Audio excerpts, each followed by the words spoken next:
ছোটবেলায় আমি দেখেছি আমার বন্ধু বান্ধবরা, তারা হয়তো বাবা মা দাদা দাদি চাচা চাচি মামা খালা তাদের পায়ে কদমুচি করে টাকা নিত। আমার কাছে খুব বিরক্ত লাগতো। এখনো তাই দেখছি যে কদমুচি করা ঠিক না, এটা হারাম বা নিষেধ, ইসলামে জায়েজ নেই। আর এখন বর্তমানে এই নতুন টাকাটাই ছোট বাচ্চাদের খুশি করার জন্য ব্যাংকে যায়, কিন্তু ব্যাংকে নতুন টাকা পাওয়া যাচ্ছে না।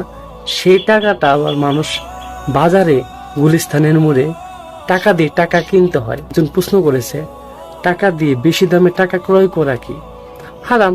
এই বাংলাদেশে সুদ সম্পর্কে কে না জানে? সুদ খাওয়া, লেনদেন করা, আর সুদের এই সাক্ষী দেওয়া, এইটি মূলত সবই হারাম। সুদের ব্যাপারে এমন আছে যে সুদ যারা লেনদেন করে তাদের জন্য একজন মায়ের সাথে জেনা করার সমান পাপ। নাউজুবিল্লাহ, আস্তাগফিরুল্লাহ আস্তাগফিরুল্লাহ। এটা জানার পরেও মানুষ তারপরও দ্বিধার্সে সুদ লেনদেন করছে।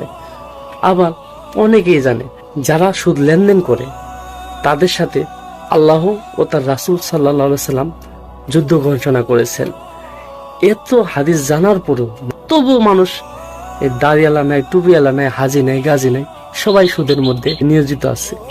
আল্লাহ তাআলা সবাইকে সুদ থেকে বেঁচে থাকার তৌফিক দান করুন।